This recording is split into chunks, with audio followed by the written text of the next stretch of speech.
Hello, everybody. Welcome to the Dutch Doctor Who channel. Here is enigmatic Joker in the royal house of Queen Charlotte. Hello. Hello, everybody. Hope are you doing well? Yeah, we have some Facebook failure and WhatsApp failure and Instagram failures, but YouTube is But still YouTube working. survives. YouTube carries on. Yes, YouTube carries on, and also Discord and everything. Uh, yeah, are you doing all well in the chat? We have Daniel Leach, Peter Rich, Sedeku, Disaster Area, and Kamikaze. Welcome, everybody. Yes, we have. We are in a series of personality of the Doctor. We had the intro.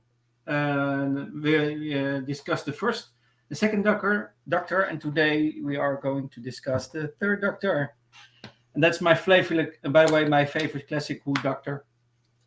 Yeah, so this would be a fun one for Joker. He does like his third Doctor. Yeah, that's right. Yes, Twitter is still working, but I don't have Twitter. And Yeah, I neither of think, us do, and we keep saying because of that. yeah, Queen, you have no Twitter. No, No. which is fun because then which is when people tell me stuff's happened on Twitter, I'm like, what? What? Yes. Who fell out with who? Who said what? I just don't have a clue what's going on half the time. So it makes my life a lot simpler. Mm-hmm. Kamikaze says, isn't the third the one without permission to the TARDIS? That's right. That's what we're going to talk about. But one of the things in the show we see in the third Doctor is that, yeah. We can Oh, start with the whole story. Daniel, what do you mean scary? The boss one, I'll take, but scary, come on. Is it Halloween yet? Oh, that's the end of this month. Yeah, it's the end of this month. So you're a bit early, Daniel. Mm-hmm. Twitter's great for keeping in touch with my favorite e-tots. What is that? Oh, Stucky, why did you say that? I'm not explaining that to Joker. Okay, no, let's no. Okay. TARDIS best Who character. Oh, I suppose it's almost become a character. You could argue. Okay. What we do first, we go. We discussed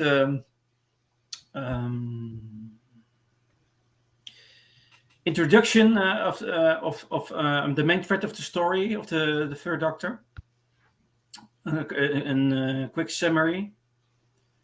And then we discuss in superficial about characteristics of the third Doctor, and then we go deeper to his personality.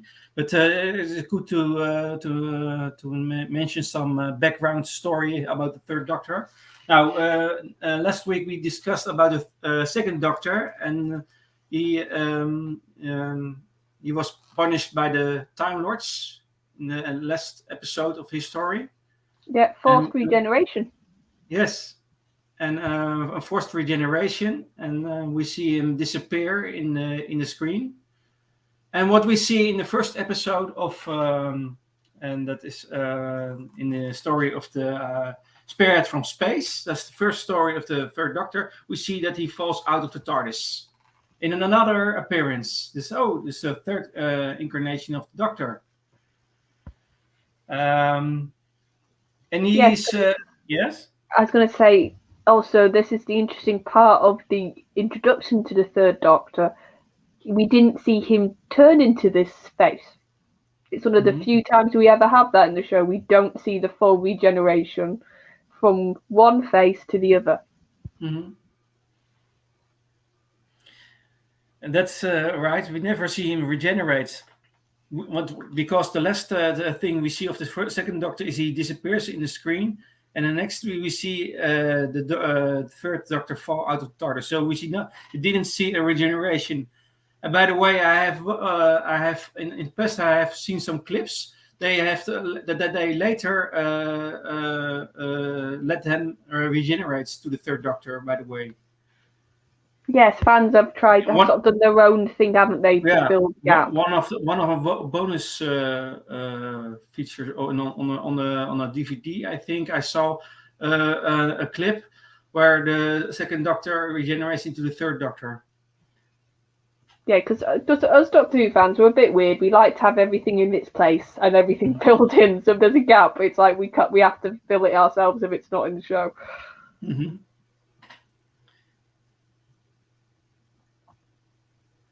Shorter's favorite character. He's talking about a certain character beginning with M.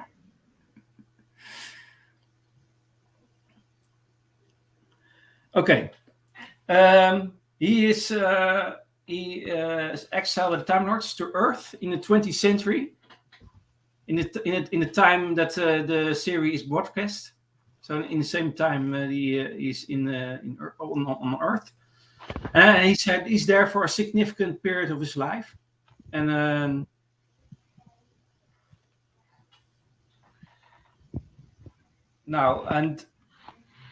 the technological limits of the time period and the constraints of his exile often made him frustrated and bitter. You can see that. It's from the beginning he wants to have control over the TARDIS, and that have an effect on him. You can see that on screen. You can see this is almost an uncomfortable Doctor, if I were to sort of term it a little bit, because he's not having these adventures in space, is he? He's not just sort of willy-nilly sort of doing what he wants. He's very much stuck on Earth, and he's like, I don't want to be here for a good, I would say, chunk of the beginning of his run. Yeah. Yes, because we have also mentioned it in last week's. Every regeneration, every Doctor is a reaction or a result of the previous incarnation. So you can see some things. You can see some frustration about his fate, about him exiled, and also a frustration in not controlling not to control the TARDIS also. Yeah, and I think it's almost a frustration with the people around him a lot at the beginning as well. He's just like, because obviously another big part of the result of being Earthbound is he almost has like a home base and a home sort of group of characters that he interacts with an awful lot with the Brig and Unit. And that's a new thing also for the Doctor, because obviously he's always had his companions, but he's never had such a large group of people he's basically every day in and out interacting with. So you just sort of see the frustration stem from that a lot with with the Brig or with Joe or Sarah. It's just like he's a bit snappy at times and a bit like you can just tell it's like, God, don't want to be around you people today. Yeah. Yes. And his exile made him frustrated and bitter, but however, he retained his endearing compassion towards his human companions. That's what you can see, and he finally began to gain some mastery over his TARDIS as he dissected the inner workings, while it was rendered inoperable. As the exile gave him the opportunity to learn more about his ship, and than he ever had before, since he was no longer constantly on the move from his people. And at the same time, he continued trying to regain his freedom. That's you can see the most of the series of seasons deal about that. And also he had a job. Like that's he had a job. He had an actual job where he had to like answer to people, and you could tell that was a new thing. It was just like, what I've got like a command I have to listen to, and like I can't just do what I want. Mm-hmm. Like if I do something silly, the Brig's gonna like shout at me and tell me off.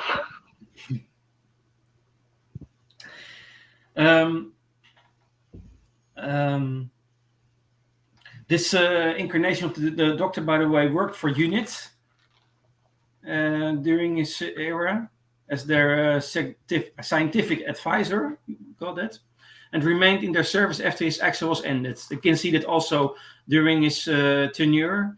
you can see that his Excel ended.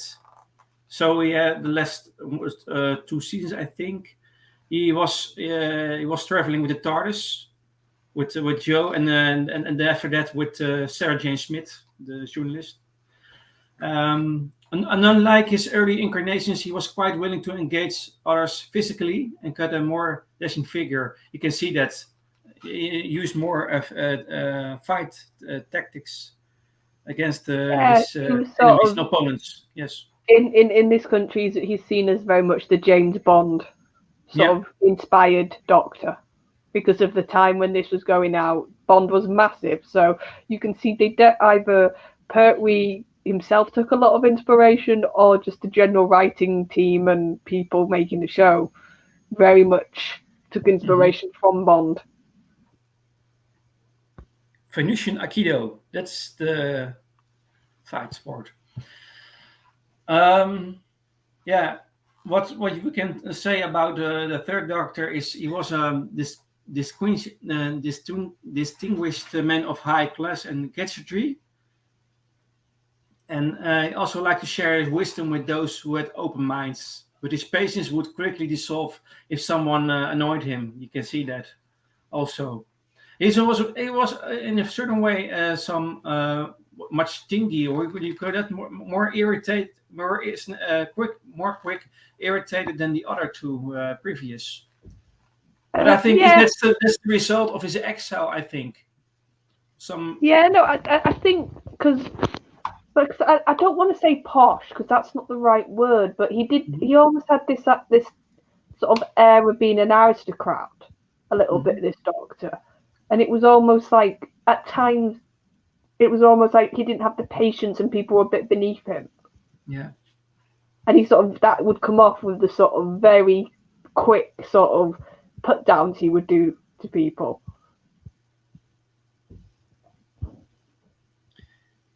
Yes, Deku says in some ways it was a homage to Bond. In other ways, a subversion. Doctor approach to the Solarians is different to how Bond's would have been. Yes, so that's maybe a reason why I also like James Bond with the Doctor. Because he did a lot of when you think about it, a lot of his stories, like this Doctor ended up being a negotiator, didn't he? Mm-hmm. Like yes. he would very much almost be the middleman, or the sort of the person in between two races. That happened quite a lot. Do you mean diplomatic? Yeah, like the diplomat sort of. Okay, the diplomat. Yeah. That's a few stories that happens. So he almost took on that role as almost a part of the personality, you could argue, to this Doctor. Yes. Which is funny, because we said like he can be very irritable, he can not have a lot of patience when it suits him, but he was very diplomatic when he had to be. Yeah. Just by the way, those who got on his good side found him to be a friendly fellow. It was a very galantic, about a certain way. While those who were against him soon found out that this gentleman could actually get physical and hold his own in a fight. So this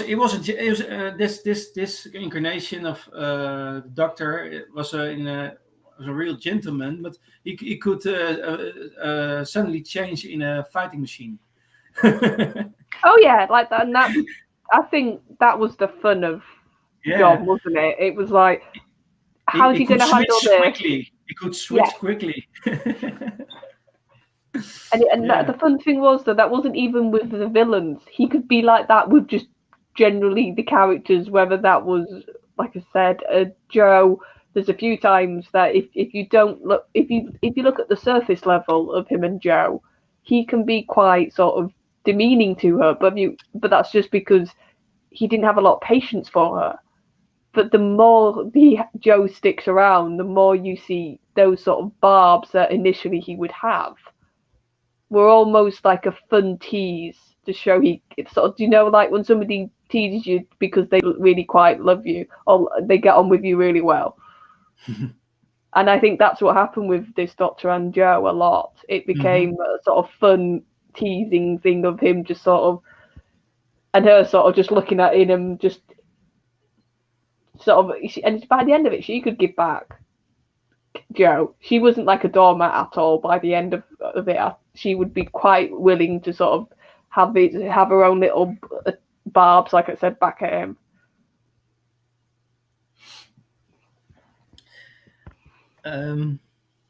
Sadeku says the main thing is he didn't trust humans to not make a catastrophe of relations and felt he had to try the power of reason before they could.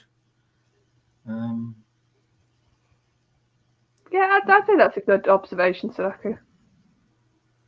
B. Rich says he was like Harry Palmer, he could negotiate as to the spine.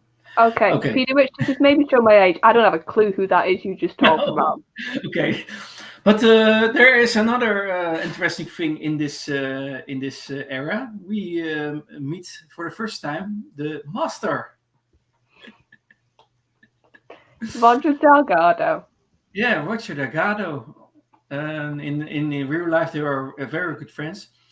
It was also Time Lord. Also, the Master is also Time Lord. We learned about this. It was a little bit of a friendly rivalry. You can in most of the time, some in some cases.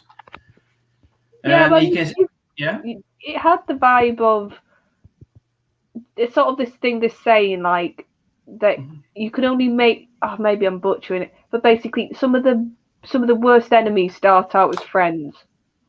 Because it's a bit more personal that way, and you can tell with the Master and the Doctor. If the Master was just a normal sort of villain, he would sort of deal with him as just, oh, you're just another maniac who wants to take over the world. But there's a history there, and you can tell that with the characters when they interact, and that's what makes it so much more interesting.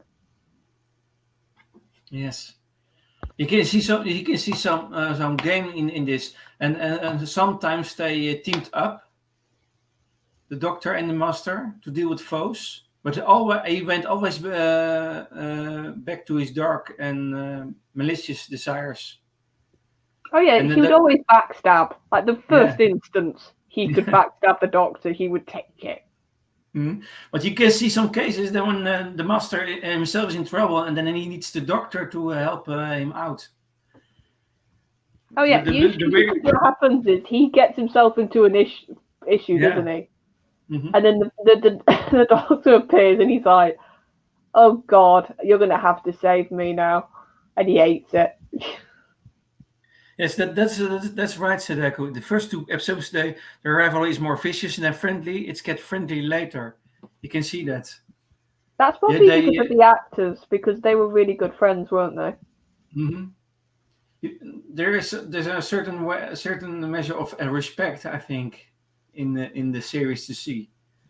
Oh yeah, they definitely inspect like they see each other as very intelligent.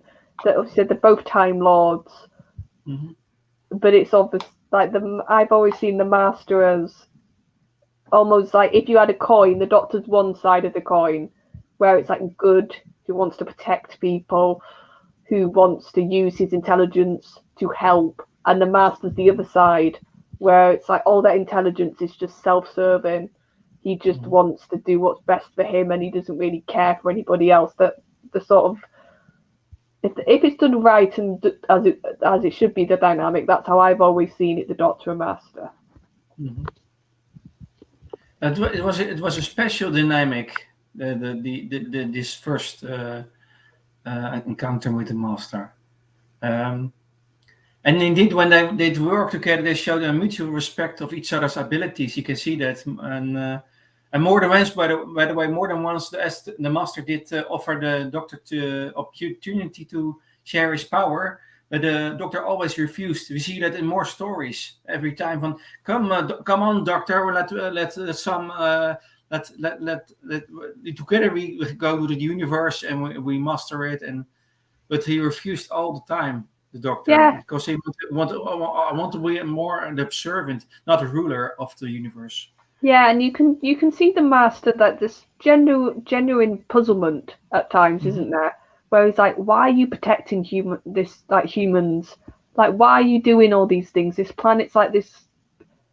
Like, the Master definitely saw the planet Earth and humans in general as a lower species, so he just didn't understand why the Doctor kept fighting for them, kept protecting them, and like you said, not taking power when it was offered to him. Yeah. So we go back to unit. In the field, the Doctor was aided by Sergeant John Benton and Captain Mike Yates and the Brigadier, Alistair Ledbridge Stewart. And the Doctor often took exception to the Brigadier's military approach, just as the Brigadier was frequently irritated. I mentioned it earlier about that chemistry. There was a strange chemistry between them. He was frequently irritated by the Doctor's air of superiority or something, Well, and seeming disregard for authority. And despite this, two men ultimately developed an easy mutual trust and strong friendship. So there's two ways in that. Yeah, because at the end of the day, because of the irritation, yeah, they became more friends, more paradoxically. well, yeah, because if you were to sort of boil down, obviously this is about a lot of the complexity of the Brig and the Doctor. You've got a military man, you've got a guy whose first instinct is violence, to use force, and you've got a pacifist. And of course they're going to have disagreements because their outlooks are completely different. And like you said, it's sort of, you can in the Pertwee era, there's a lot of building relationships, isn't there? Because, like I said, they're not this typical thing of, they're in one story and then you never see the character again. Like, that's what a lot of the Doctor interacted with before this run. That so if you weren't a companion, you were in one story. It was a rarity you'd come back. Yeah. So because you had this sort of circle of returning characters, the Doctor, I think they had to then build these relationships. And the Brig is definitely an important one because you do see them like cat and dog a bit. And then by the end of Pertwee's, because obviously the Brigadier then appeared in other eras, you could see this, like you said, this utter respect he had for the Doctor. Yeah. And that he would pretty much do anything for the Doctor if he asked. Mm-hmm. And by the way, the chemistry between him and Pertwee, I think the best for me. But Tom Baker and I think it's more because there are more stories in the combination with the Third Doctor. But the combination Fourth Doctor and Brigadier, I found less. What do you call it? Enjoyable. Yeah, no, I do think obviously the Pertwee benefits from having the Brigadier a lot more. Yeah, that's right. Yeah. Whereas, like I said, in other Doctors, he might just have the one-off story. But I think the Brigadier sort of... We were so lucky to have Nicholas play the Brig.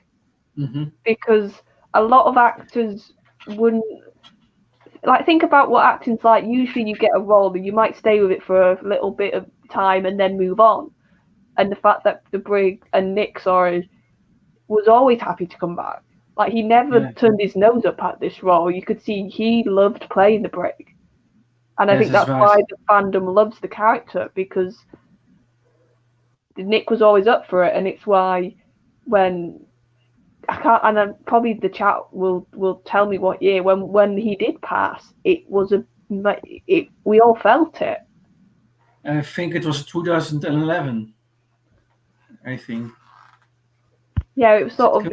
I think the two actors or actresses from Classic that I can remember having a massive impact when they went was obviously Sarah Jane, Liz, and Nicholas, because the Brig was such a beloved character.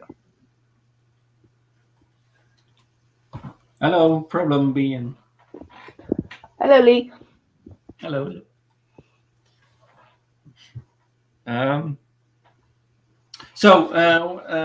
Some companions. He was initially assisted in the laboratory by Dr. Elizabeth Shaw. Was the first companion of him. And was a capable scientist in her own right, but she eventually left to pursue her own work. And the Doctor was given a new assistant, Jo Grant. She was the companion who served the Doctor for the longest time.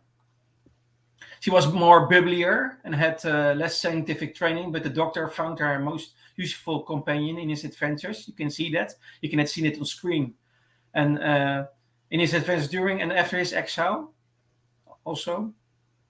And they developed a great fondness for each other. And in the end, Jo left the unit to marry scientist Clifford Jones in the Green Death, I think. Yes, it was Green Death. Eventually, thereafter, the Doctor was joined by a newswoman, the journalist Sarah Jane Smith. We all know. By the way, she had her own spin-off years later. Yes, like I said, when it comes to companions, she's always going to be up there, isn't she, Liz?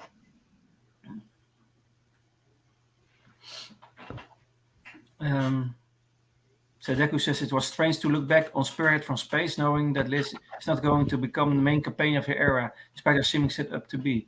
Yes, but she was. Last I saw some features on the DVD, and they said that the reason was she was also pregnant and had other responsibilities. So yeah, and I think Liz was. It was great to have a different companion like Liz. Mm-hmm. To have somebody who was scientifically minded. We hadn't had that before.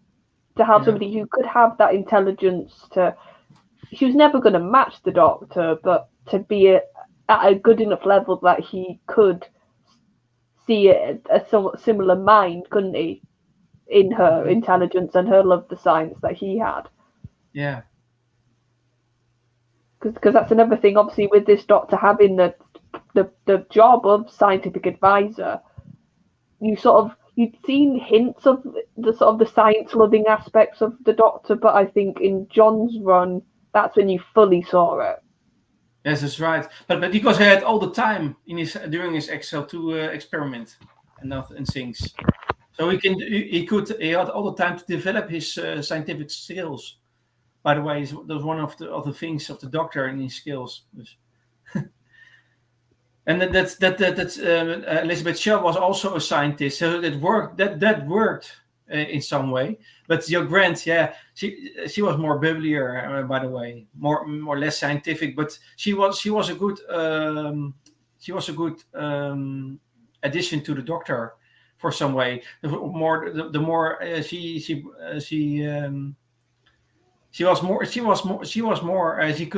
open the Doctor in some way.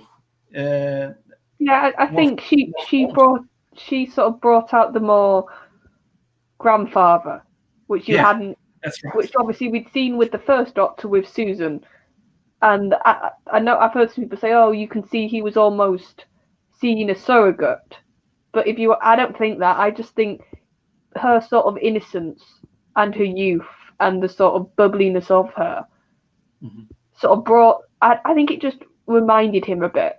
So it just those old instincts got awoken a little bit. Yeah. That we saw in that first Doctor, because he was incredibly protective of Jo. Yes, that's right. You could see if she was ever in trouble, if anything ever happened, he got very affected by it. That's right. And then there was also, and I don't know where I read it or where I heard it, but the reason why she felt for the Professor Clifford Jones is because he was the younger version of the third Doctor. I heard that somewhere, or read it somewhere, that there is a connection between the two, because,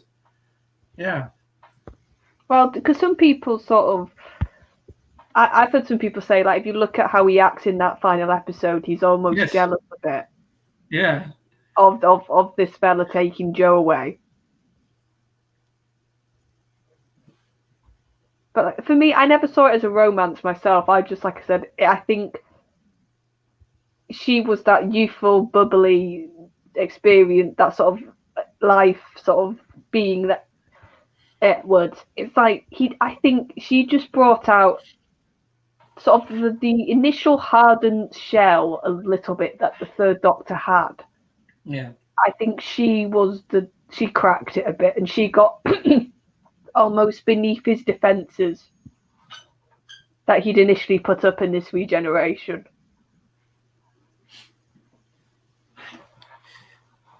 And now Sarah Jane Smith, she was more curious, and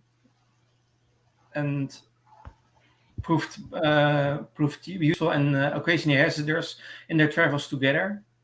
Completely another character than Joe Grant in some ways. More, yeah, how do you call it? I would say she was a bit more forthright, Sarah Jane. Yeah, more back talk. That's right. That's what she would. Whereas Joe, like I said, she wasn't a doormat. She would say stuff when she wasn't happy, but with Sarah, she was a lot more willing earlier on to be challenged, to sort of challenge the Doctor. Yes, that's right. More sharp, more. Yes, she was always in some way she directed the way in some cases. Yeah, she was almost. Yeah. I'd say Sarah Jane more was leading. a lot more. Yeah, a lot more confident. Yeah, more confident. And I think that's why they purposely gave her the job of being a journalist. Because to do that job, or to do the job properly, you need to ask questions and be inquisitive and be a bit more confident, don't you? So it's almost the thing that we were saying about doctors having contrast between each other. I think you could argue Sarah was a direct contrast to Joe. Yes, that's right. And she's one of the companions who is experiencing a regeneration of the Doctor and is a companion of the third Doctor and the fourth Doctor. You see that the Doctor eventually regenerated in a younger body after being exposed to a large amount of radiation. You can see that the planet of spiders. During his efforts to stop the 8 legs of Metabolus 3, price of correcting a mistake he had made in the past, in a few stories ago, Blue Crystal. And so that's the central thread in the whole story of the Doctor. This was the intro of this live stream, by the way.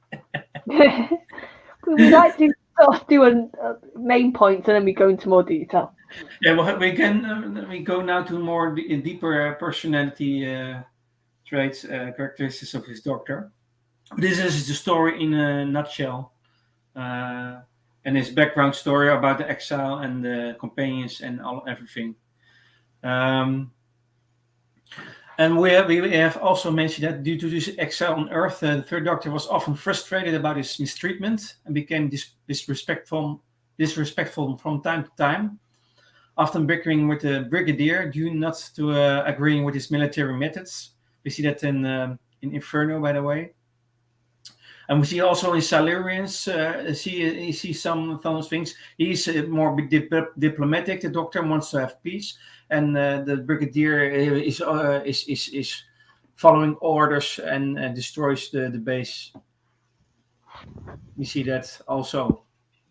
Oh, yeah, you said it also already about the diplomatic side of the Doctor. Yeah, and I think that's big deer, more military. Yeah, and I think that's why they were a good partnership, because they obviously had skills in different areas, and it's like when they could sort of not bicker and just get on with it, they were very effective together. Because whereas the Doctor might be talking and trying to do diplomacy, the brig in the background would have backup.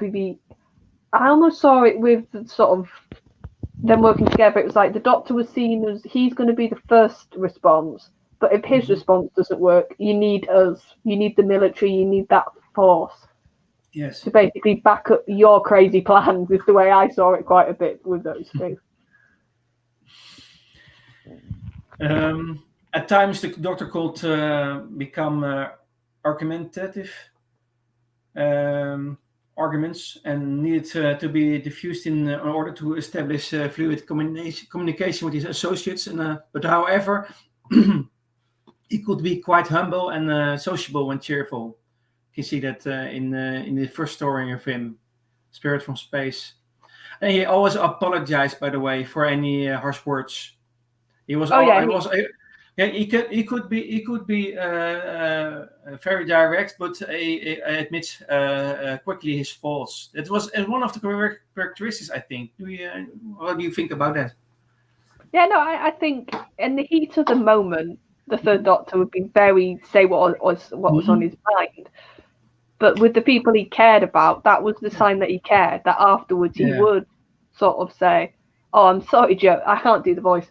But it's like he would, with Joe especially, he might say something a bit harsher to her, and then when like it was a quiet moment, he would sort of say, "Oh, I'm so sorry, dear," and you could see that was him showing he cared, because he wouldn't have bothered to go back to her and say that if she was just a nobody. That was the sign, and that's what the bits I do like about this Doctor is when you see that softer side come out.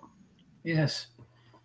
He's more capable of admitting his faults than the other two doctors previous before him. Oh God, yeah. The other two, more humble and sociable.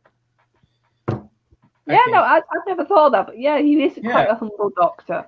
Mm-hmm. But I had also an authoritative.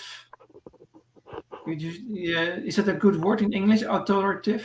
Oh yeah, because Pertwee had a really good voice for that, didn't he? Okay, yeah, and authoritative yet rebellious. The Doctor was quick to demand action just as much as he felt compelled to take action himself. If unsatisfied with someone's handling of a situation, he would step in forcefully, take charge, especially if they seemed aggressive and undiplomatic. Yes. Yes, he was. This Doctor wouldn't be one to wait around, would he? Mm-hmm. You could see he was very like, "Come on, we need a plan now." And I think that's one of the points him and the Brig was almost on the same page. They were both very, we have to do an action now, we can't wait about type of people, weren't they? Mm-hmm. The Silurians is where we see the Doctor go the furthest, riskiest, repeated lengths to try for peace, Sedeku says. And Sedeku says also Inferno is one of the most frightening episodes because it's a glimpse what can happen when this Doctor loses. Yeah. Well, Inferno it's just because Inferno's a good example of why you need stories where the Doctor is very much almost down and out. He's sort of he hasn't got a lot of support around him, and he's very isolated. And I think you need stories with that, with the Doctor. Sort of strip everything away from him and put him in an absolutely crazy situation and see what he does. Yeah. We mentioned also that he spent a lot of his time trying to escape his exile, but he's going so far to deceive Lestelle to steal the TARDIS key from the Brigadier. So he's also a little bit manipulative, or you can call it. Yeah, I almost saw it. That's a bit of the mischievous nature of two. Yeah. Coming up a little bit. That it's not completely gone from his second regeneration, and it's sort of because that's this other thing. Like the Brig would try and nick the TARDIS key back, so it almost became like a running joke between them, didn't it? Mm-hmm. Like the Doctor, like trying to get the TARDIS key, and then the Brig trying to get the TARDIS key, when the Doctor then got control again, the Brig was like, "Oh, just let me have one trip," and the Doctor was like, "Nope." It's my TARDIS now. You're not going in it. Yeah, he wanted so desperately to leave with his TARDIS. And there's also one moment when he tricked the Master into repairing his TARDIS while combating Exus, the class of Exus. So he tries again to escape from his punishment. Oh yeah, he was always. I love that. So see, Pertwee's a weird one for me because like I've watched quite a bit of him now, but there's still chunks I haven't. But I do love the bit, and it must be at the beginning of his run, or maybe I've just seen this clip. I've not watched the full episode yet. Where like he's trying to get in it, and then he sort of like turns around, and like the whole of the unit's there just looking at him, like really doctor. And he's like, "Oh, I'm just gonna like do this really quickly," and you can see what he's trying to do. He's trying to get back in the TARDIS, and like the brig, and I think it must be like Benton and some of the others have just stood there, like, "We know what you're doing. Just stop." Like,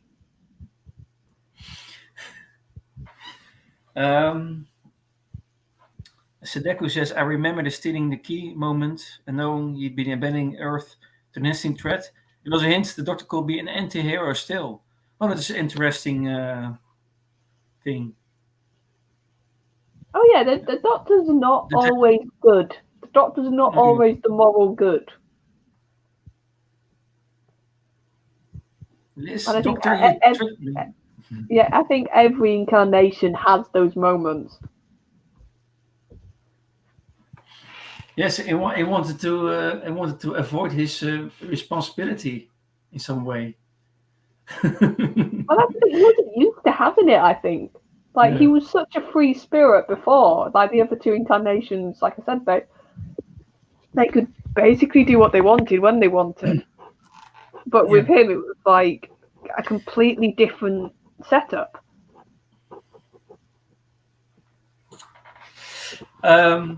Despite being a self-proclaimed pacifist, the third Doctor was a man of action. We mentioned it earlier also, and joining the fray whenever needed. Yeah, the third Doctor's a fun contradiction at times, isn't it? Yeah. So some pacifism, but at the same time, when needed, he used. It looks like some paradox, but he used action when it was necessary. But his foundation was peace. But when it was necessary, he used some violence, you can call it. Yeah, because also this Doctor was like the fencing Doctor when he needed to. Like there's multiple brilliant scenes with him, whether it's the Master or another villain, where he's a very good swordsman. It's not just the sort of the physical way he would fight. He was a very good sword sort of fighter. Oh, Sadeko says, I would say the Doctor at this point wasn't a pacifist per se. He knew when negotiation was a useful tool and when violent force was. Yes, that's right. Yeah, but Sadeko, I would say maybe not strictly a pacifist, but the idea of pacifism that war isn't the answer. And I think even then you were seeing bits of that. Mm-hmm. But I do agree that that did become a more concentrated and bigger trait later on.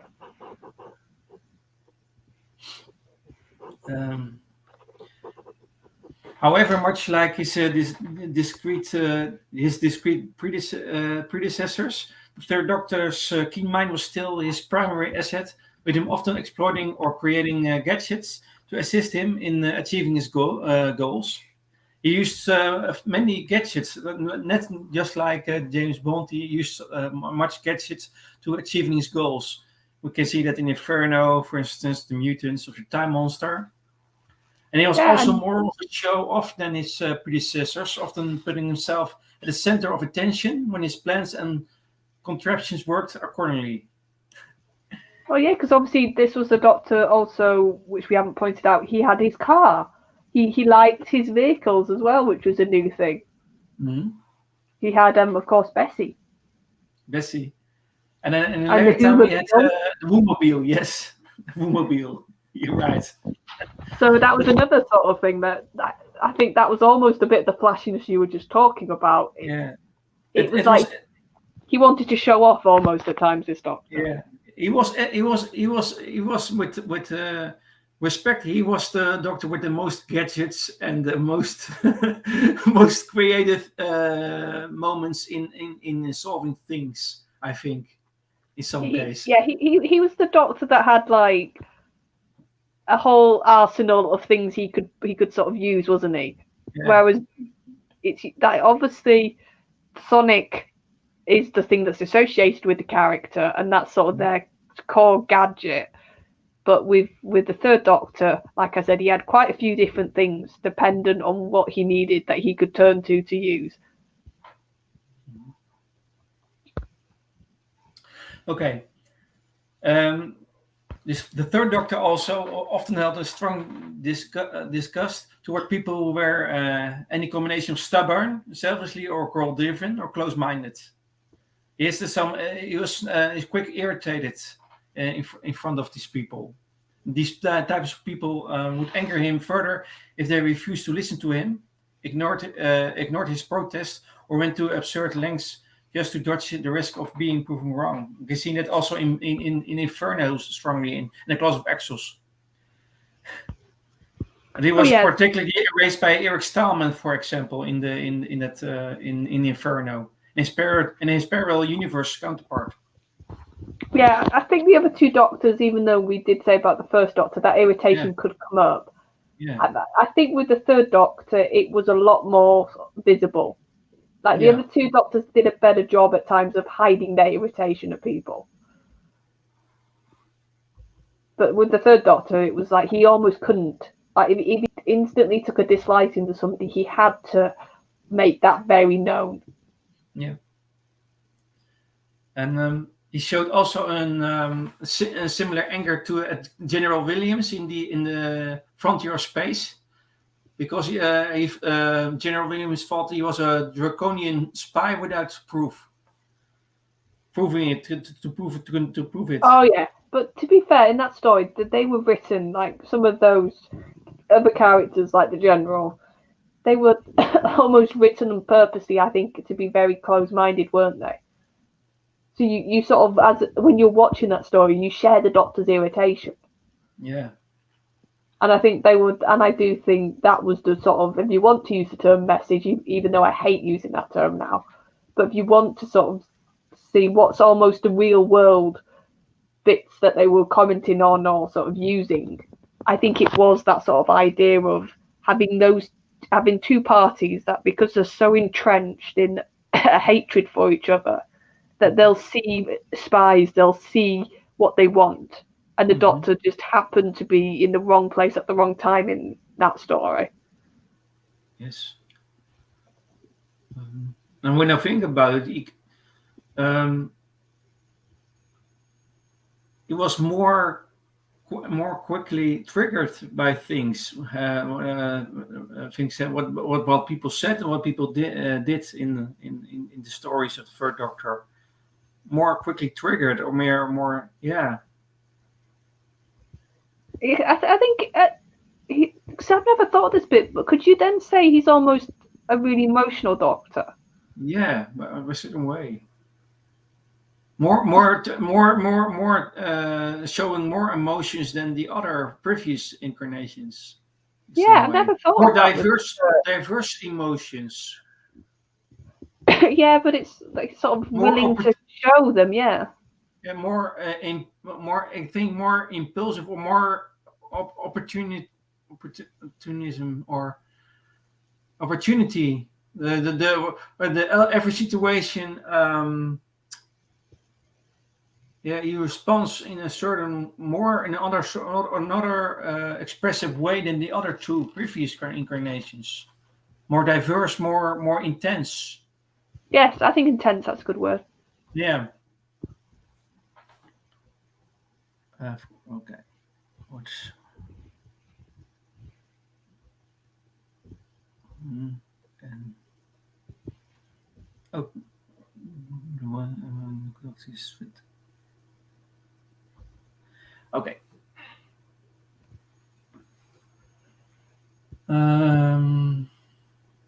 You also mentioned that the Doctor favored peace and diplomacy above violence and aggression, and however his peacemaking methods clashed with military-minded individuals who choose rules over morality. Oh yeah, you can tell morality that's what got him his backup when he saw. I think with any doctor, but you saw it sort of in quite a few stories with this one.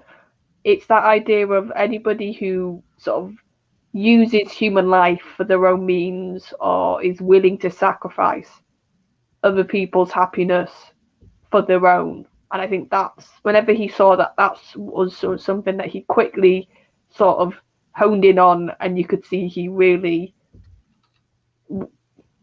because like the thing, because that's like we were sort of saying, the third Doctor could be very like kind and would listen to you when it suited him, but it's almost in the other breath. If he saw certain those traits, like I just talked about, he very rarely would listen to that person. Then he would sort of just palm them off or ignore them. Oh, yeah, that's a good comment from Sadeko. But to have some balance more. To be fair, from the British point of view, using military force is the moral thing to do to protect the people of Britain. Because it's about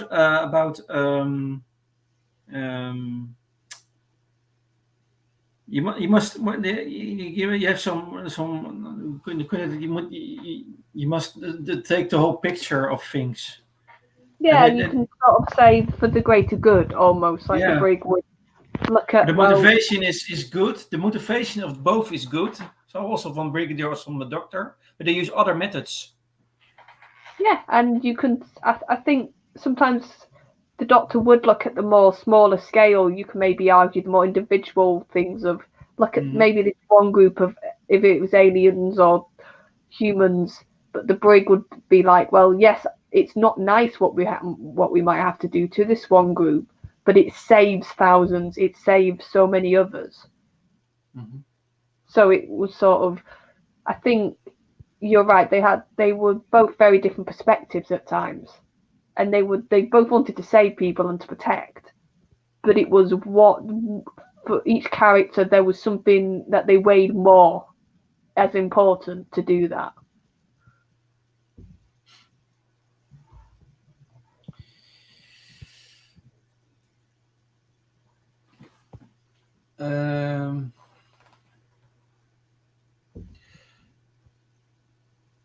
I mentioned also that the Doctor was every bit the gentleman, and a certain way. He was. You can see with the clothes, but that's a thing that we can discuss later.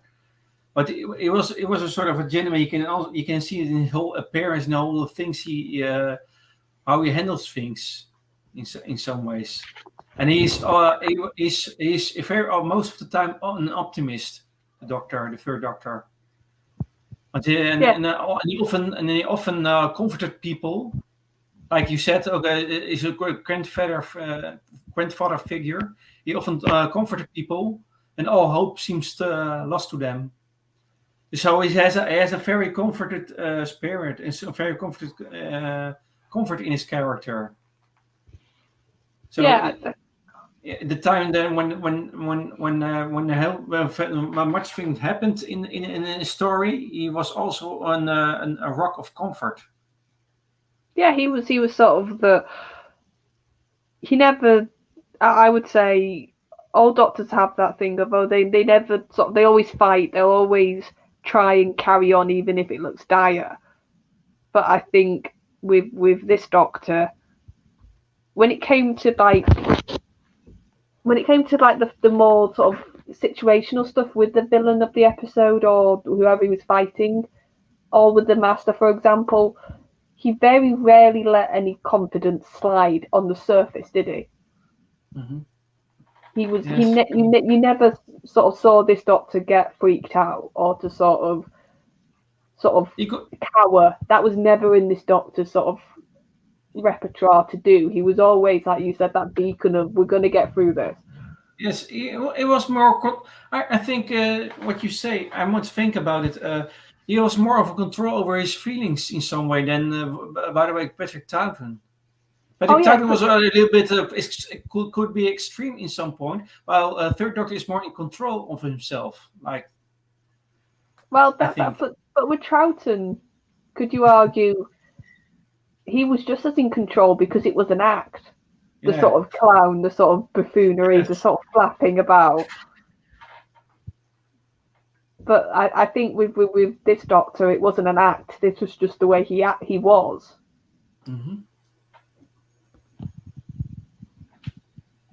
It's like I think in general the Doctors, they all have this mask. I refer to it. They all have this sort of personality that they use to either trick the enemy in some Doctors' cases, or to almost trick themselves into hiding their emotions. Yes. And I think almost with the third Doctor, his mask was that sort of always in control, always sort of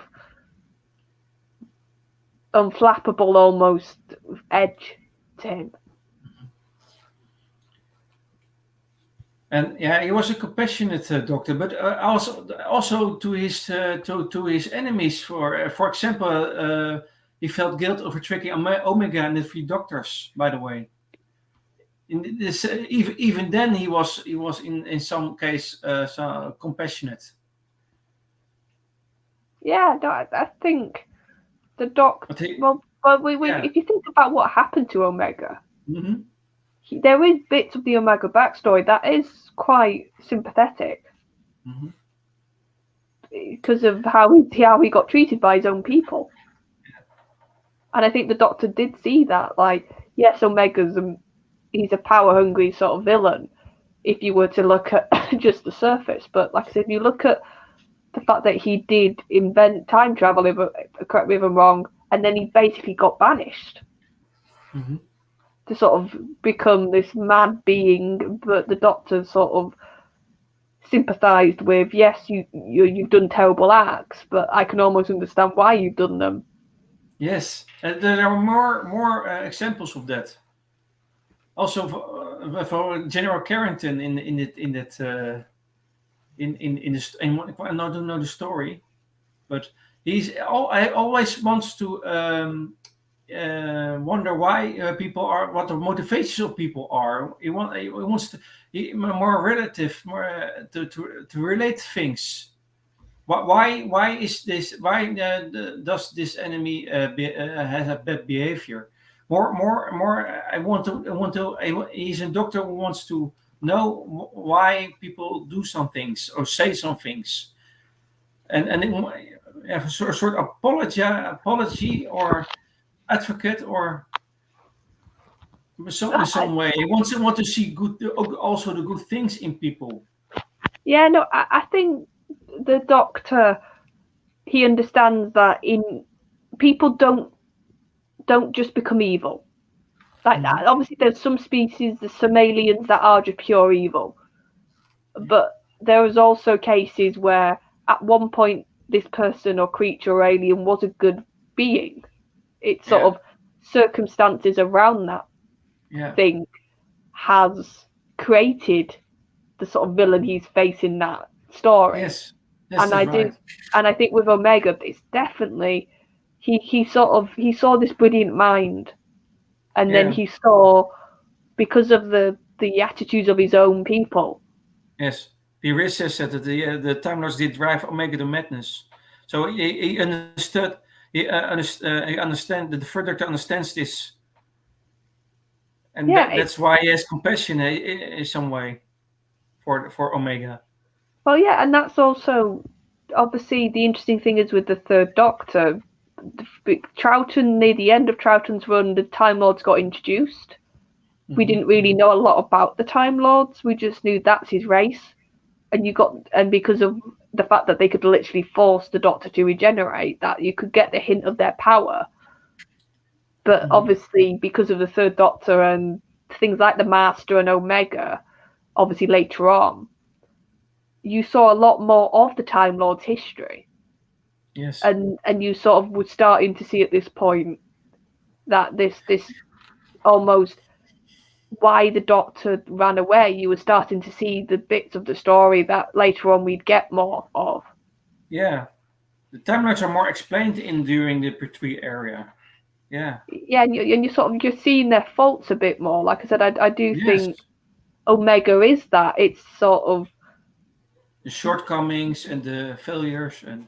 yeah, it's showing how that decadence almost, that sort of power hungry, that Mhm. idea of that isn't like an idea unique to who. It's sort of a known philosopher, like philosophers, and it's a known idea where basically power corrupts, and the Time Lords are the ultimate example of that. Mhm. And I think the Doctor sees that, and that's why he wanted to run away from it all. He wanted to not longer be part of that society because he was scared that Yes. he would become just as corrupted as them. Yeah. Yeah. That is a very good comment. Yeah. That explains a lot. By the way. Yeah. Oh yeah, I mentioned Carrington. Yes, that was indeed Ambassadors of Death. Yes, that's the right story. That it was Ambassadors of Death. And by the way, that comforting aspect of his character, and we see that even in his dying breath at the end. That is what he says. Is that a tear, Sarah Jane? Is it was also comforting before his death. So just we can see that is the comforting people that is the till the end of his life. This is a very very strong characteristic of this Doctor. Oh yeah, Comforting. and I think obviously we said Sarah was sort of so confident and so sure of herself. So seeing her cry would have been I think that would have been he would have been almost taken back, and to sort of, and I think that's even the way a little bit John acts it. It's almost a bit of a surprise, but then there's like an understanding of Mhm. I understand why you're crying, and he is trying to comfort her. Yeah. Sudeku says, I think the Doctor just didn't like the conformity of the Time Lord Society. He learns the corruption later and is shocked and devastated. Yeah. Right, I think he was a clever enough person to sort of, yes, the conformity was the initial thing, Mm-hmm. and then he sort of, this is my reading, and I think this, like I said, a lot of this is just a fan creating their own little theory, but I think he always had a sense, but he didn't fully know the corruption. Mm-hmm. Yeah. Okay. We go back to the gadgets. The third Doctor had a passion for gadgets and loved his vintage car Bessie and his specially designed futuristic hover car, the Woomobile, almost as much as he loved his TARDIS. And he's goes so far that he even preventing the Brigadier from shooting at Lipton for fear that he would hit Bessie. Yeah, he was very protective. he was he was also an enthusiast when it came to other modes of transport, be it other cars, helicopters, motorcycles, or hovercrafts. He used many of some modes of transport. Well, his last story, wasn't it? Yeah, That's what we know about his last story. He basically said, "Well, I'm going, so can I have every vehicle that I possibly yeah, could in this one, please?" yeah. But he can manage to drive in cars. He can fly in helicopters. He can drive motorcycles, hovercraft. So he uses very much modes of transport. Oh yeah, 'cause I'm not gonna laugh. In my head now, I'm trying to picture Troughton, like trying to go on a trying to go like on a motorbike, and oh, that's a funny image now. Mhm. um, oh yeah. Um, while very little managed to scare him, the Doctor had a fear of spiders. And after seeing parallel Earth destroyed in volcanic ash, he feared his own Earth going up in similar fire and destruction. He can see that also in the mind of evil that he is afraid of fire, and that the reason for that is what happened in Inferno when That the makes Earth was sense. destroyed. Which I think but it does show, doesn't it? Even this early on, relatively Yeah. in the lifespan of the Doctor we know of, that connection to Earth, that sort of love of Earth, is established as early as the third incarnation. Well, it's probably established. Well, I'm trying to think. The first Doctor, I think you saw that gradual sort of compassion and love for humans and people develop. But I wouldn't say it was for Earth with the first Doctor. Troughton, I don't know. I think it was still that sort of growing love of humanity. And then, like I said, it's nice to see in this incarnation that you were referring to, him seeing the Earth destroyed, sort of seeing that then expand that love for the planet.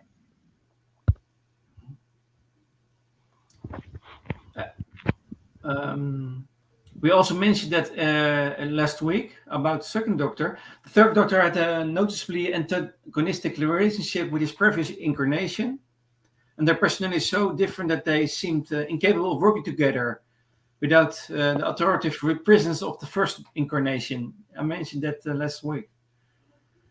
Oh yeah, so they were not capable to work together. The first Doctor was needed to let them work together. They needed authority. They needed authority to finally to work together. It's like they needed a buffer, didn't they? They Yes. needed another Doctor to be the buffer, basically, between them.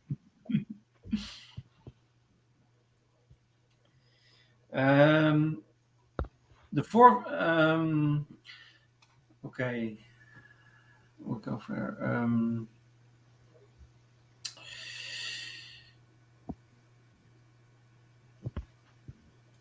Despite his occasional rudeness, the Doctor grew very fond of his friends and assistants, displaying loyalty to the Brigadier and was very protective of his assistants. And his relationship with his companions was very formal at times. At times he took almost professional, wasn't it? Yeah. And at times he took on the role of a teacher, instructing them about the universe. You can see that, by the way, in the Demons. At first, he was fearful of Jo due to her bumbling nature, but quickly became fond of her and becoming upset when Jo decided to leave his company in pursuit of marrying Professor Clifford Jones. And he also enjoyed a flirtatious relationship with his scientific equal, Liz Shaw. He was a little bit flirtatious. That's what I want to say. A little bit flirtatious was he. Because with the first Doctor, he was sort of he was very. I've got my granddaughter. I don't want to even entertain that. With Troughton, he was almost a bit too silly to even try that. So I think that was a big change with this Doctor, that we saw the charm, the sort of flirtatious.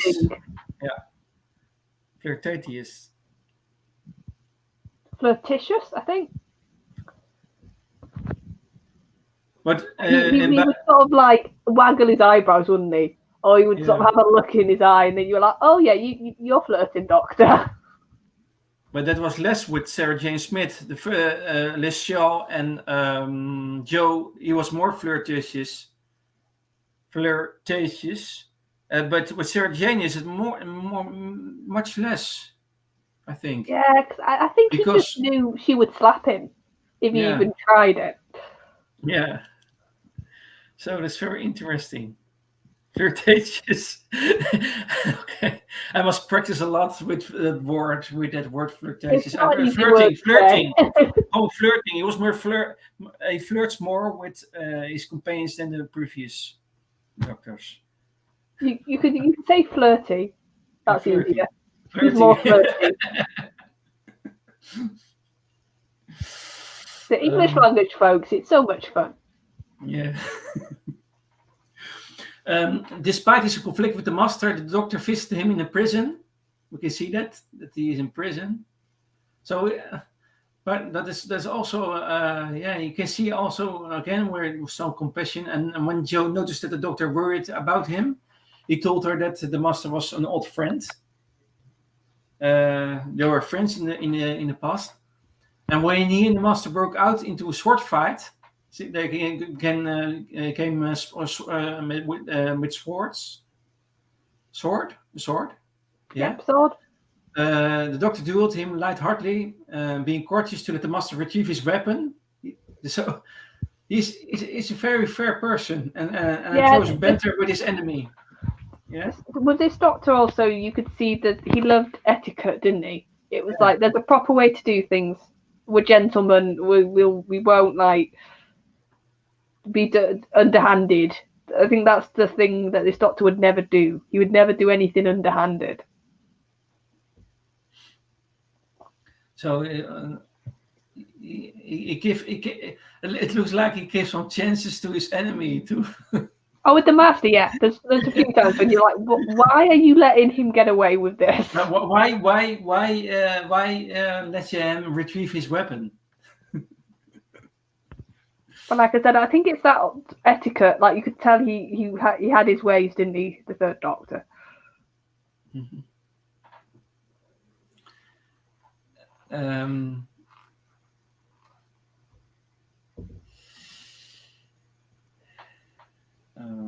Okay.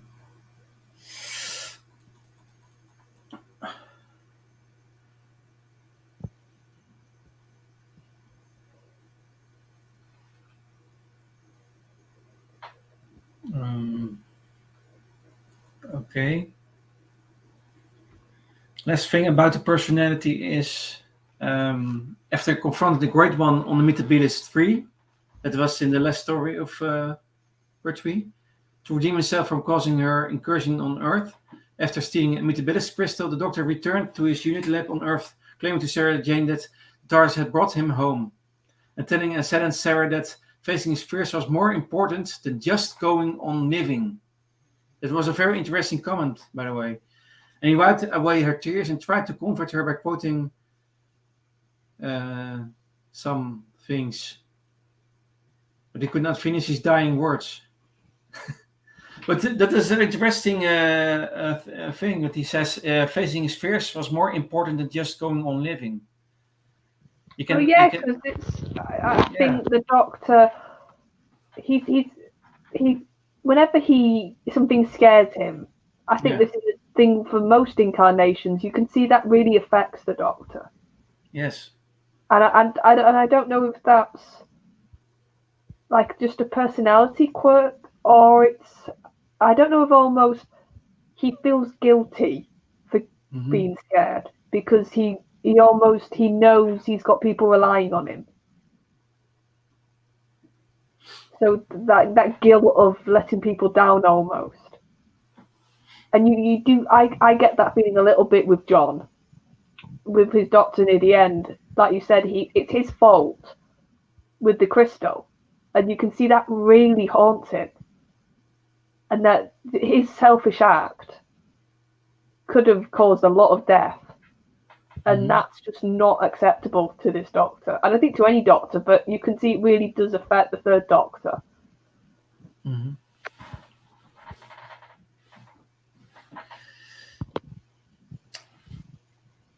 Okay. Sadeku says, agree, there is a limit to how many chances the Doctor should give the Master, which is why I think there should have been a far stricter limit on the Master's returns. Yeah, no, there does come a point where it's like, Doctor, like the Master's killed how many people? Like the Master's done horrible things to so many races at this point. Why do you keep letting him get away with stuff? And he reserves so much mercy. Yes, and I think that's what does make it, like, when it's done right, the dynamic really interesting, because if it was anybody else, and I think even, like you said, Joe brings it up, and multiple companions have, and they're like, how do you have mercy for a character like the Master? Like, he's irredeemable, but the Doctor seems to always find something to fight to redeem with the Master. Mm-hmm. And I can't help but think, is that because of the Academy years, or because of what they did when they grew up? Is there something just that we don't know about, almost, which is giving the Doctor eternally a hope that the Master one day will turn good? But as an audience, we just don't see it because we don't know the full story, and that's why I'd hate for them to ever go into that in the show. I think that needs to remain a sort of mystery about the younger years of the Master and the Doctor. Mm-hmm.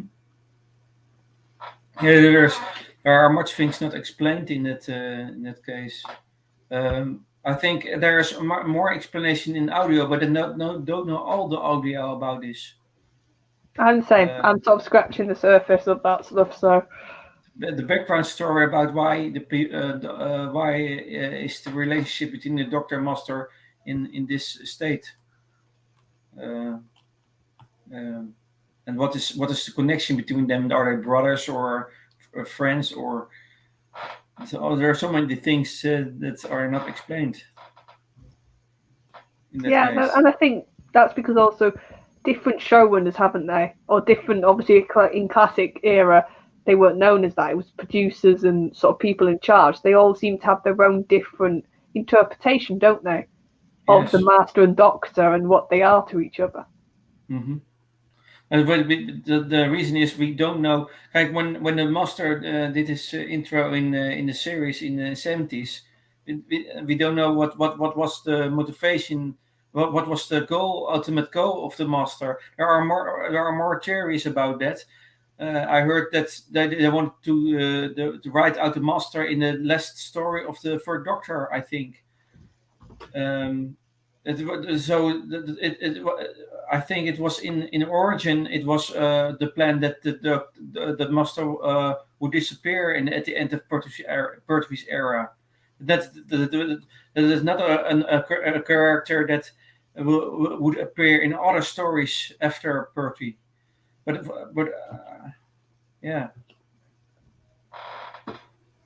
Well, also we got to remember, tragically, Roger died before he could finish what they wanted to do with the Master as a character.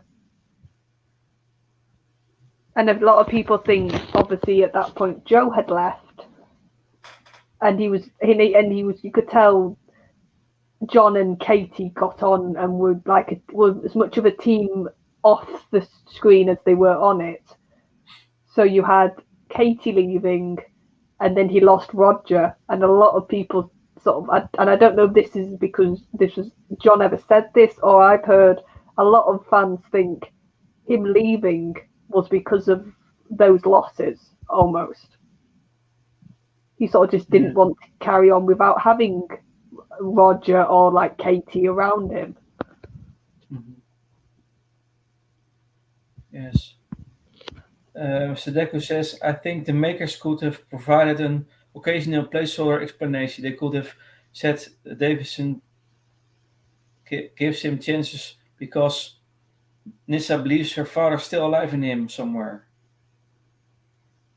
Yeah, but I think it's fun to sort of make up almost our own little explanations.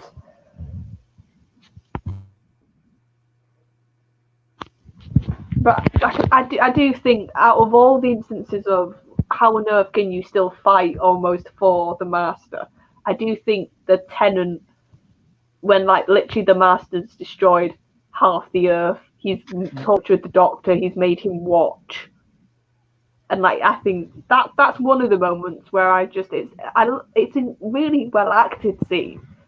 But I remember when I first watched that scene in New Who, and I was just like, I don't understand. Like he's done the most horrible, heinous things, but you're like begging for him to regenerate. I didn't understand that the first time watching it. Mm-hmm.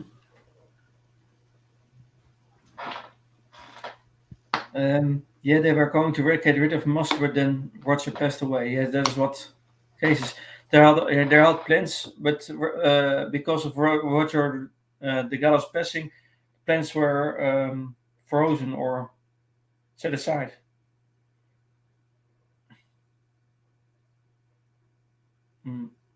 Yeah.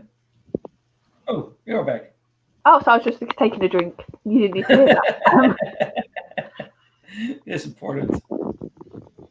Yeah, I got cold enough time, so now I do have a drink with me when I stream. Sadeko says, from what I know, had the God been alive to do a final showdown, the plan was the Master would be destroyed in an exploding TARDIS. Yes, that's what I understood about it. Oh, I never knew that. It hinted that maybe the Master sacrificed himself to save the Doctor. And that's the original plan. That's what I meant. Thank you, Sadeko, for that. Um, but because of Roger Delgado's passing, the plan was frozen. And so after a few seasons, the Master came back because See, that's interesting then, because like in another universe, then we could have just got Roger and no other Masters after him if they'd properly written the character out like they were planning then. Daniel says you could sense almost a family bond with John, Roger, and Katie. And what I understand, many actors who worked with John Pertwee. John Pertwee was a person who binds people together. Also, new actors. He was a sort of people manager. Well, there was a family bond there on the set, and even when the other actors, the guest actors came in the studio, they were warm. John Pertwee gave a warm welcome to the actors every time. I always got the impression, because of a bit of his military background, he sort of saw himself as like the captain of the ship. Yeah. And he had to sort of be the welcome presence and the sort of presence to make sure almost everybody else was sort of happy and doing what they wanted to. Mm-hmm. Yeah, so I know that's the reason why, but it just, at the time, despite how well that scene was done acting-wise, I remember thinking, like, okay, it's the last of your people, but Doctor, you've been saying since, like, 2005 you're the last. So would it pain you just to lose one more because of what he's done? I know maybe that's not good, I thought, but that's remember what, now I understand it more because I'm older, but I was a kid when I was watching Doctor Who at first. And even when you see an episode for a second or third time, you see other things. Yes, you do. When we rewatch things, you see other things. You see other details. You see other things. What people say and think about it, and you can relate it to other stories in the Doctor Who franchise. So it's every time you discover new things. That's why I like Doctor Who so much, because every time you discover new things and new aspects of the show, and you can relate, you can understand more and more why things are why they what they are in some way. That's why I love this show. Yeah, and when it's done right, there's always multiple layers to the writing. Yeah, and you sort of have to rewatch it or be a bit older and watch it again to see those layers. Yeah, and at the same time, it's also nice that you have some mysterious things. Some things must not be answered in some way. Yeah, because there must always be some mysterious things. That is why it's called Doctor Who. Doctor Who is a mysterious figure, mysterious show. So some things you can better not be explained, because that takes away the chemistry of the show, of the meaning of the show. Some things need to be in the dark, don't they? Still, yes, that you can fill in for yourself and your own imagination, your own fantasy, because that's also nice too about Doctor Who. Yeah, and I think any writer who's clever enough needs to almost. I think with Doctor Who in general, this is the show that almost trusts the audience more than any other show. Mm-hmm. To sort of not spoon feed it to you, not give you every answer. Mm-hmm. I think is also the main problems of this current era, that what happened in series 12, when the Timeless Children took away some mysterious things from the show. And Oh that's yeah, why some people were angry because it took away some things of Doctor Who. What was the concept of the whole Doctor Who? The mysterious things about Doctor Who, and that was in one time it was taken away. well, yeah, because I understand it now it better. it well, we never wanted an origin story. Yeah, That's what I yeah, think it boils down to. Like we've always liked it when we've got little bits of the Doctor's history. It's like we were yes, saying with Pertwee. Obviously, you saw that evolution of the Time Lords and what we knew about them, but they never fully told us everything to do with the Time Lords. yes, And it's the same with the Doctor. Obviously, I know with Pertwee, with the introduction of the Master, that was another aspect we'd never heard about the Doctor's childhood. yes. So obviously, with But this character from his childhood appearing, yeah, you naturally got a few more lines, which made you think, oh, so he was at the academy. So, yeah, but that's all we knew. We yes. never want to It go was still fully. mysterious. Yeah, Yeah, it was yes, still they are, mysterious. Daniel. They explained more about the Time Lords in the Portuguese area, but it was still mysterious enough, and that is what we want as fans. Yeah, And by the way, the combination Barry Letts and Terrence Dix during the era of Pertwee was very good. Barry Letts and Terrence Dix. well, yeah, and I think they also they worked because also they were very different backgrounds, very Yes, different opinions, but they in those times you could sit with somebody who had a completely different political or just general viewpoint, and hmm you would just put that to one side and just work together. And it's like with Barry and I think more Barry than Terrence. That Barry didn't hide his politics at times in his stories. hmm I mean, the Green Death. It's quite blatant what they're talking about in that story. They're yes, talking about the planet. They're talking about environmental issues. But the difference is, Barry understood that first the story has to come first, and I have to almost weave in if I want to do undertones or things from the outside world. And the difference is as well, for all the stuff that you can point to and people do, like Joe in that story. Yes, you could say, oh, look at her, she's been very for one point.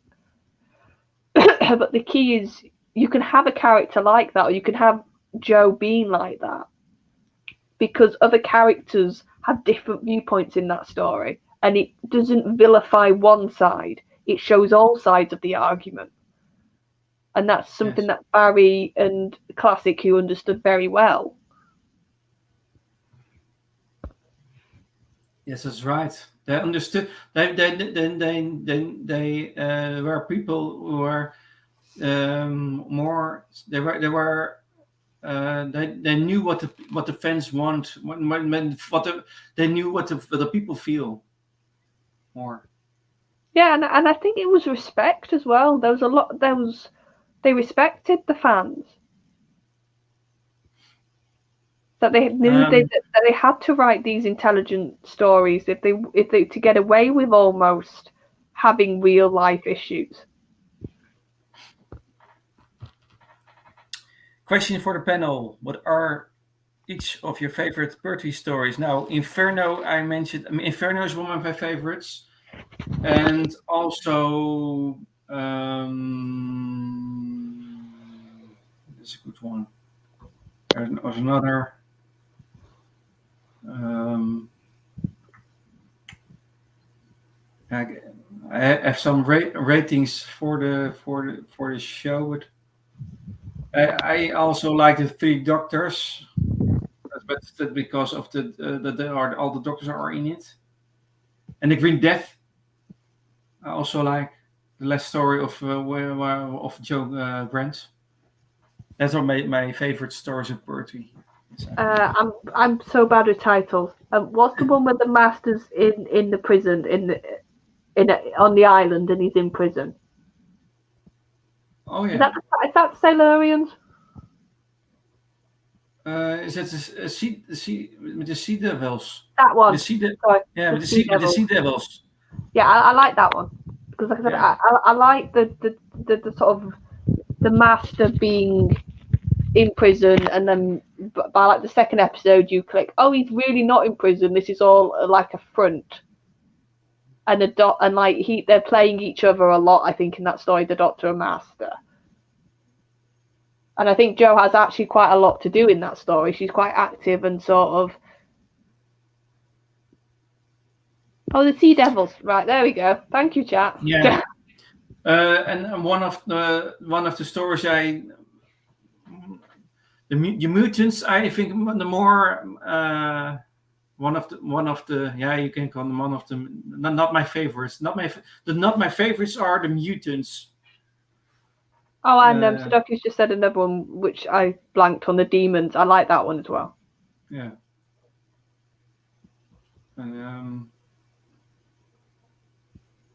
Because I like it when Doctor Who does do supernatural stuff, and I think that's a very good version. That's one of the good stories for that. Yeah, by the Planet of the Daleks is also a good one. So, yeah, his last story is a good one as well. It is a good one to go for a leaving story. It's a good one. And you have also another Dalek story that is Death to the Daleks. Oh, I don't think I've seen that one yet. Planet of the Daleks and Death of the Daleks. Yeah, it's. I think I gave it the same rating or enjoyable, but that's my opinion. The combination between Third Doctor John Pertwee and Daleks are, I think, not the best combination. I think, but because it's more not because of the actor, but more of the stories. I think yeah. The Dalek stories are more. I think not so my favorites. Yeah, no, so you just didn't sort of get on with his Dalek stories in comparison to other Doctors, which I like that. There's some Dalek stories that I don't really care for a lot, even though they've got Daleks in it.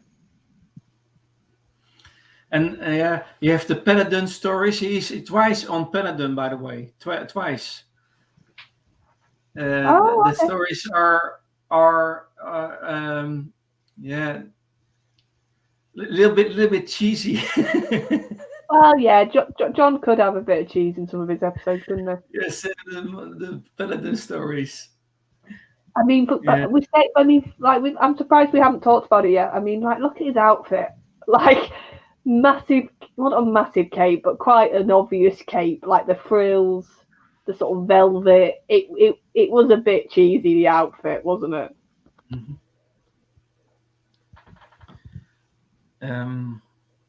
For Sudoku is Inferno, Carnival of Monsters, Time Warrior for me. Time Warrior is the first story with Sarah Jane Smith. Yes. Oh, okay, that makes sense then. And Carnival of Monsters is that was a story with the two funny people in it. With it, I think. Also, Sarah looks so young when she starts, like Liz. Yes. She looks so baby faced. Yeah, that's right. The first Paladin story I liked. It was by the way, that was the son of Patrick Troughton, who played King Paladin. David Troughton. David. Yes, David Troughton played King Paladin. That's the son of Patrick Troughton. Yes, the first Paladin story is more likable than the other. The second was that his daughter was on the throne. He came back to Paladin again. Yeah, that's the thing with sequels, though. It's like never as good as the original, are they? Most of the time. And Dave the Daleks.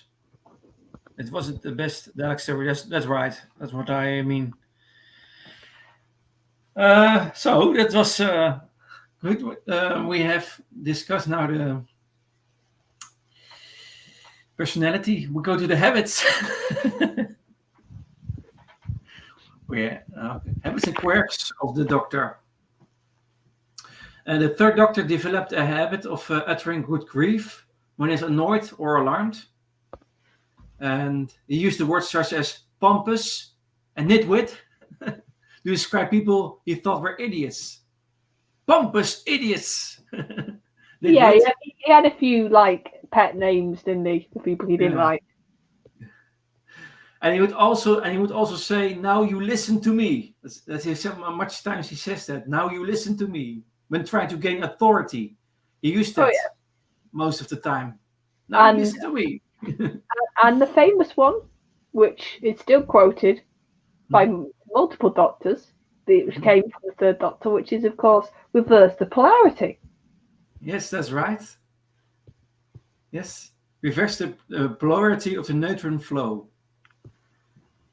Which I'm sorry, and this is coming from somebody who's not a massive as much of an attachment to this Doctor, but it's never as good when other doctors say it. Yes. Or he says, he says, I wanna multiple times, do as I say. So he can be a little bit commending. Oh yeah. When asserting his authority, he said it. Well, that's the thing. He's got such a crisp voice as well, hasn't he? Yes. Yeah. So this is one of the habits and quirks. He draws the attention when he says, "Now you listen to me, or do as I say," in commanding form. Yeah, because he's also that's the time. That is his manner to express his authority. But it's not. He doesn't just say. He's usually got his finger out, hasn't he, to be like, right, now you listen to me, and it's very almost headmaster, like old-fashioned headmaster at a school. And the Doctor also made a habit of saying, "Yes, well." And then his fingers on his chin. So yes, well, you start the sentences more of the times. When he stands for his enemies. Every Doctor has a catchphrase. Yes. And then answering yes, of course. And singing and singing when he's tinkering on things. He sings in his first story. He sings also when he takes a bath. Oh yeah, that shower scene.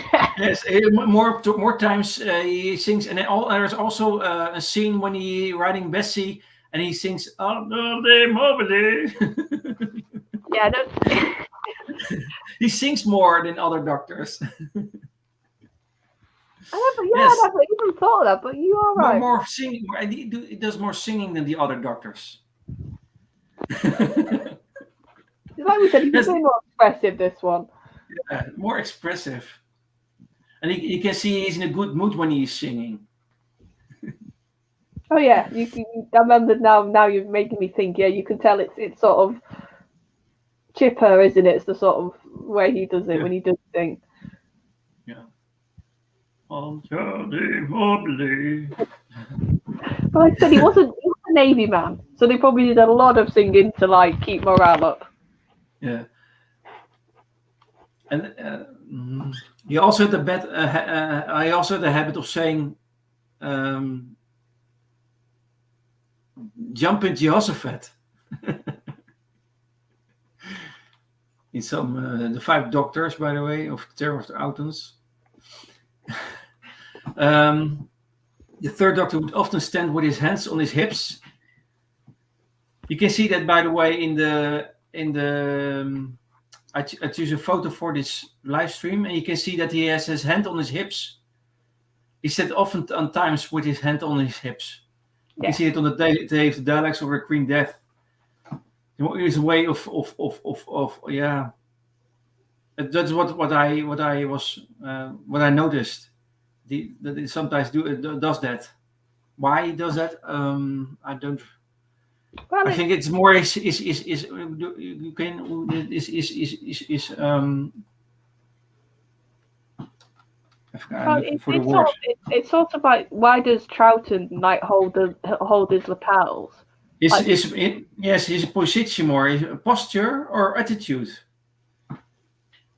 and his hands in his sides. So, yeah, it's sort of I do think most doctors do have their own little body language, their own little tells, the way they hold themselves, don't they? yeah, jumping Jehoshaphat. Yeah, also, I just read the other comment. That would have been a really fun name for the master, wouldn't it? Yes, an embarrassing confession when Portwee exclaims, Jehoshaphat, it really is you. And the master in the Five Doctors, I thought Jehoshaphat was the master's real name. So he noticed also that the Jehoshaphat story. In pretty much every publicity photo, Portwee is always in character. That's right. Well, even when he does interviews, you see that he still plays a doctor. In publicity photos, you can see that also. And he also has his hands on his hips. A sort of a way of playing the doctor all the time. Yeah. Yes. Or his hands in his jackets. And when thinking, he would scratch his chin. You can see that in some stories. The first Doctor, by the way, I mentioned that earlier. He was when he was thinking, he has his lips on his lips, and the third Doctor, when he was thinking, he would scratch his chin. As you can see that there are all different expressions for thinking, for non-verbally. It's like the evolution, isn't it? As well, like we sort of said, each Doctor builds a bit or adds a bit on what happened before. Yeah. Or he rubs his fingers with his thumb. For, by the way, Eureka, he does this. Oh, I can remember that. Yeah, he would be very Eureka, like he'd have his voice to say it as well, and you'd be like, oh, he thought of something. Yeah.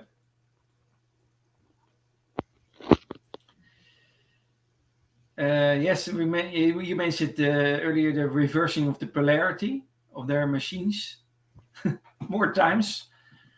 In the Demons, in the Sea Devils, Time Monster, Carnival of Monsters, Planet of Daleks, Invasion of the Dinosaurs, Five Doctors. All these stories, he's reversing polarity all the time. When he's facing difficulty with machines, or he wants to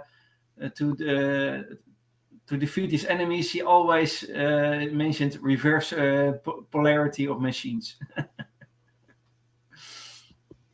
And the third Doctor occasionally performed magic tricks, some of which he owed to escape artist Harry Houdini. Oh yes, this is when the proper start, wasn't it, of the name dropping. I just happen to know this historical character. And I had played like cards with them or were mates with them. So, and now we're going to go to the skills of the Doctor. And that we mentioned earlier was a master of Venusian Aikido, Kung Fu, and additional forms of unarmed combat. And boxing, and the more fighting forms, more.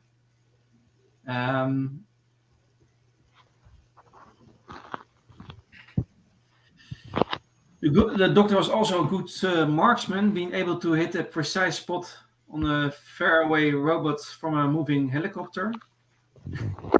He was also a skilled swordsman, able to do best master in 2 continuous sword fights, Sea Devils. And the Doctor was able to break states of hypnosis caused by others. Oh yes, a few times. Yeah, in Terror of the Autons in the Time Warrior, you can see that. He could also resist forms of hypnosis which would defeat weaker-minded individuals, such as bosses, condition, as its strongest power frequency in the Green Death.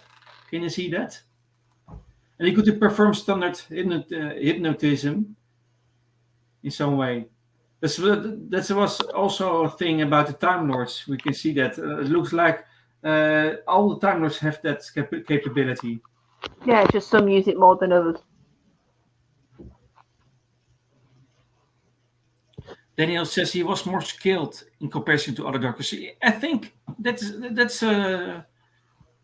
yes, a good comment. I think he was more diverse.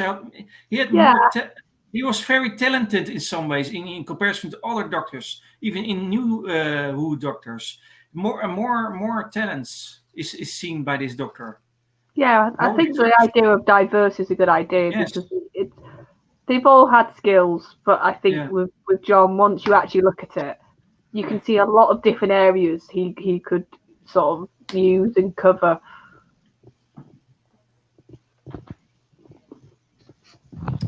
He had no qualms about using laser guns in the dark and brief bit in frontier in space. He had in some cases he had a weapon. The Doctor will use a weapon because that's also a misconception. It's like the Doctor doesn't like violence and he doesn't like weapons, but he's not against using them as a last resort or as a very quick means, and then he'll try something else. Mm-hmm. So Deku says, in Planet of Daleks cell scene, we see his doctor is very resourceful, and he is prepared to put his grief about Joe aside and get on with fighting the fight. Yes, he can quickly turn and can quickly switch in that way. He's even in crisis situations, he can switch. He can act properly. Yeah, that sort of the Doctor will always put others before himself. Mm-hmm. To the point he even sacrifices what he thinks is the last recording of Joe's words to turn the tape recorder into a weapon. Yes, that's with the Planet of the Daleks. Yes, That's right.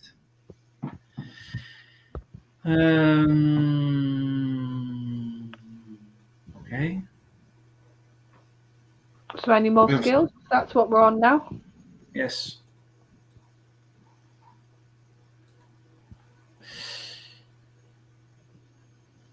Oh yeah, it was an acclaimed singer that I mentioned also. Timing Egador with a Venetian lullaby. Harun. I was also gifted. He can drive cars, but he can also master pilot. He couldn't fly aircraft. By the way, he had no experience in that. He had little to no experience, and he could easily fly an aircraft. Yeah, it just seemed to be the Doctor. Whatever he was using, whether it's a car, a plane, a helicopter, he'd somehow managed to fly it or drive it with absolute no experience. Yes, that's right. And he was also one time he was an astronaut in the Ambassadors of Death. He was an astronaut. He was how do we call that? He was in a rocket. Yeah, an astronaut. Yeah, driving in a rocket, or what do we call that? Piloting, I think. Piloting. Yes, he was piloting a rocket. So there's also a skill of him. Like I said, if it was basically if it had an engine of some description, this Doctor would be able to use it. Yeah. Also James Bond, by the way. That's he can everything. He can drive. He can fly. He can everything. And we also mentioned the Doctor's knowledge of the TARDIS greatly increased from his previous incarnation, chiefly due to him taking it completely apart and resembling it to try and make it work. And once the Time Lords returned the knowledge of how to operate it after he assisted in the defeat of Omega, the Doctor was more adept at controlling his destinations than his previous incarnations. We can see that when he was out of exile, he could fly the TARDIS with no problem at all. Yeah, just a shame like every other incarnation after him seems to have forgotten that. Yes, that is weird. He was a Doctor who can fly the TARDIS the best of all the Doctors. And then it's somehow got worse. The knowledge is gone without him. After him, the knowledge is gone for a weird reason. But it's not just that it's gone. I swear each incarnation gets worse. Yeah. By the point you get to the current one, where it's just like, oh god, like. Mm-hmm. And in some case, the TARDIS is piloted by the Time Lords. In some cases. Yes, they can control TARDIS. They can control from a distance. They can control the TARDIS.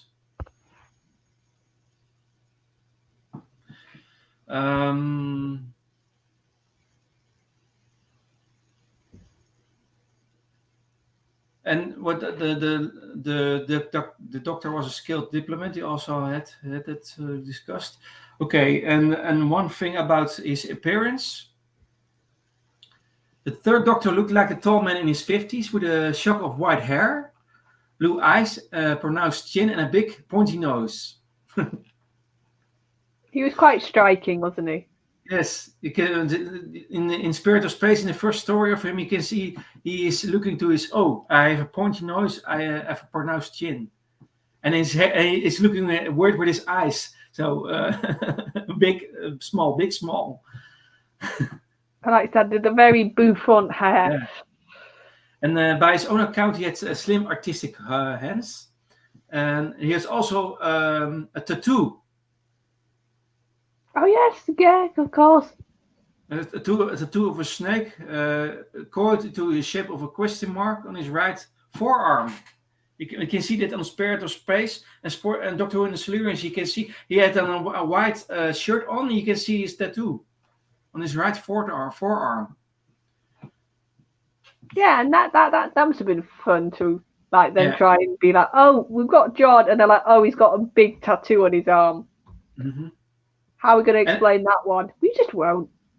Yeah, but the explanation of this mark was that was made by the Time Lords to signify the Doctor was in exile. Later, is it explained? Well, yeah, because that's what I love though about this show, that they can something can happen, and then like ages after, or not even ages, just when they need to, they will finally explain something. Mm-hmm. And further about his appearance, the Doctor disliked his face at first, but quickly thought of himself as looking quite distinctive. Yeah, this Doctor had a bit of ego. The other two didn't have much ego about themselves. Not when it came to their appearances.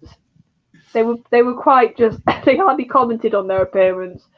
Whereas with this Doctor, he was almost vain, I would argue, a little bit with his appearance. Mm-hmm.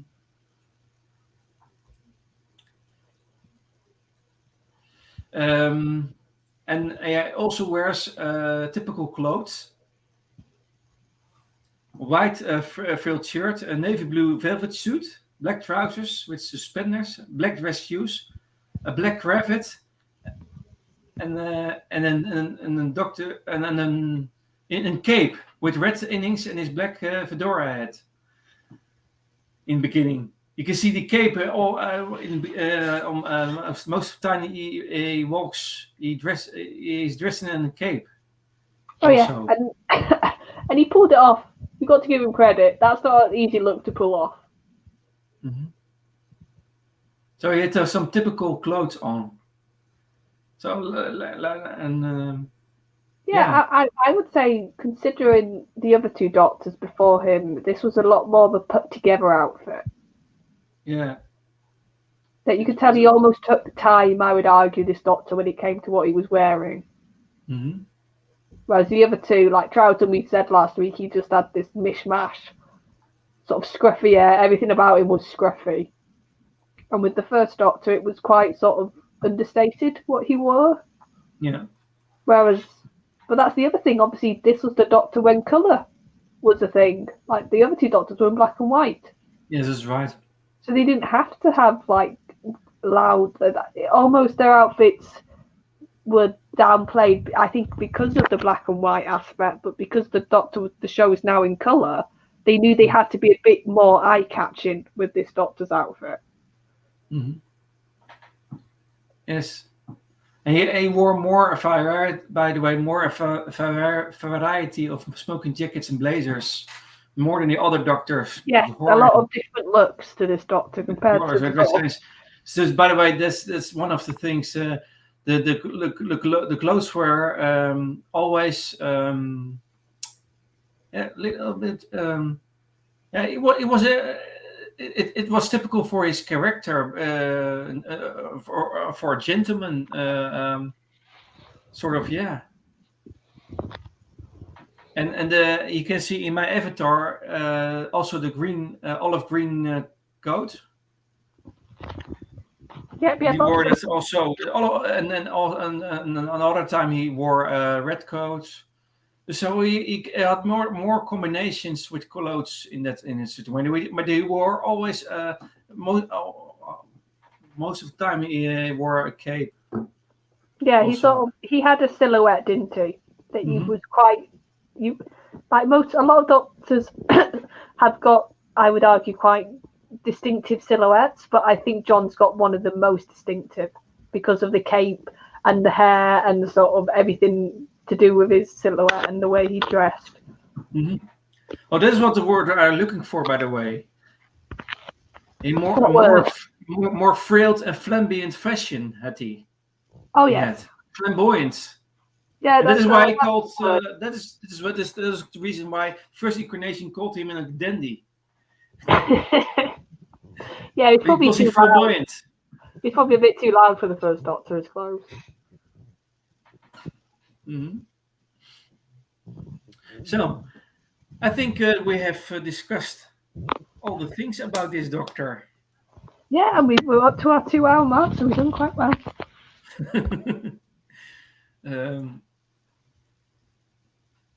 Yes. So thank you, chat, because you've been lovely as usual. Giving us little bits of information and stuff we couldn't remember. Yeah. Well, you can see you can easily talk 2 hours about some. Tom Baker will be next one to discuss. Yeah, that's going to be interesting. Yes, because he's longest serving Doctor in some way, with the most episodes. Yep.